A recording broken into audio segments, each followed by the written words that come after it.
A few years ago, robotaxis felt like a distant promise, something companies talked about in presentations, something that always seemed just a few years away. But now that future is no longer theoretical. It's starting to happen in real cities, on real streets, with real passengers. And suddenly the robotaxi battle in America is heating up fast. Because this isn't just about self-driving cars anymore. It's about who will control the future of transportation. So the big question is, why is this race accelerating right now? To understand that, you need to look at what's changed. For years, autonomous driving struggled with one major problem: reliability. The technology worked in controlled environments, but real-world conditions were messy. Traffic, pedestrians, unpredictable behavior. All of it made full autonomy incredibly difficult. But now, after years of testing, data collection, and refinement, some companies are finally reaching a level where they can deploy robotaxis in limited areas. Not everywhere, but enough to prove it works. And once that happens, the race shifts from research to rollout. That's exactly where we are now. Companies are no longer just testing quietly, they're expanding, launching services, competing for cities, and trying to scale as fast as possible. Now let's talk about why this matters so much. Because robotaxis are not just another feature. They could completely change the economics of transportation. Right now, ride-hailing depends on human drivers. That's the biggest cost. If you remove the driver, the cost of each ride drops significantly. That means cheaper rides for customers and potentially higher margins for companies. But more importantly, it changes behavior. If rides become cheap and widely available, more people might choose not to own a car at all. Transportation shifts from ownership to on-demand access, and whoever controls that system controls a massive market. That's why so many companies are racing to lead. Now here's where things get interesting. The competition is not simple. Different companies are taking very different approaches.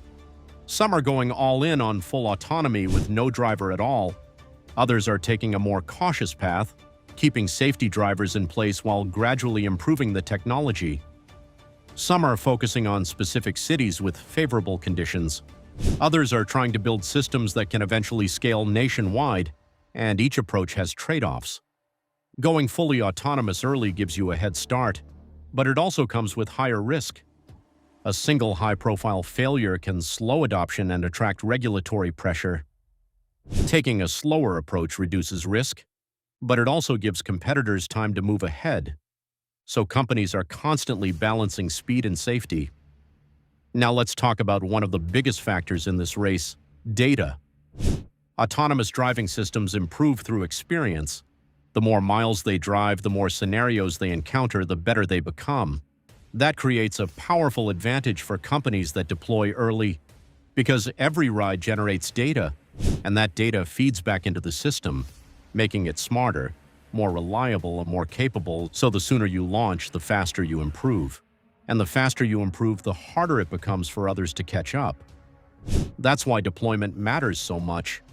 But there's another layer to this: regulation. Unlike most tech products, robotaxis operate in the real world, on public roads, around people, which means governments play a major role. Companies need approvals. They need to meet safety standards. They need to work with local authorities. And different cities have different rules. Some are more open to innovation, others are more cautious. So part of this battle isn't just technological, it's political. It's about building relationships, earning trust, and navigating regulation. Now let's talk about infrastructure. Robotaxis don't exist in isolation.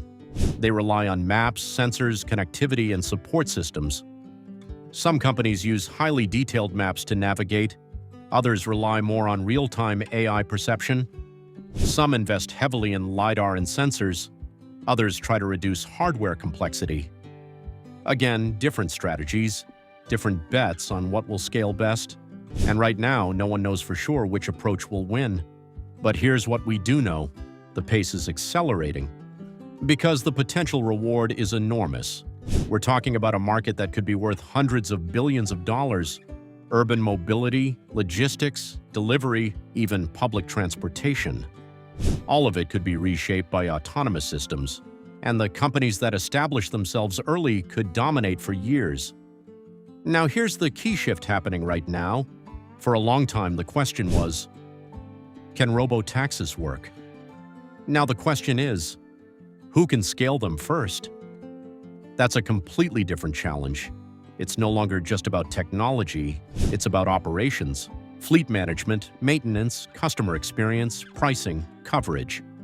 Because building a self-driving car is one thing, running a robotaxi network is another. It's a full business, and that's where the real competition begins. Now let's look at the bigger picture. This isn't just a race between companies, it's a transition in how transportation works. From driving yourself to being driven, from owning a car to accessing mobility as a service. And transitions like this don't happen slowly. Once they reach a tipping point, they accelerate. Because once people experience the convenience, the cost savings, and the simplicity, adoption can grow quickly. But there are still challenges, safety concerns, public trust, edge cases that are hard to solve, and the reality that scaling nationwide is much harder than operating in a few cities. So while the momentum is real, the outcome is not guaranteed. But one thing is clear. The robotaxi battle in America is no longer a future story. It's happening now. Companies are deploying, cities are becoming test beds, and the competition is intensifying. Because whoever wins this race won't just build a successful product.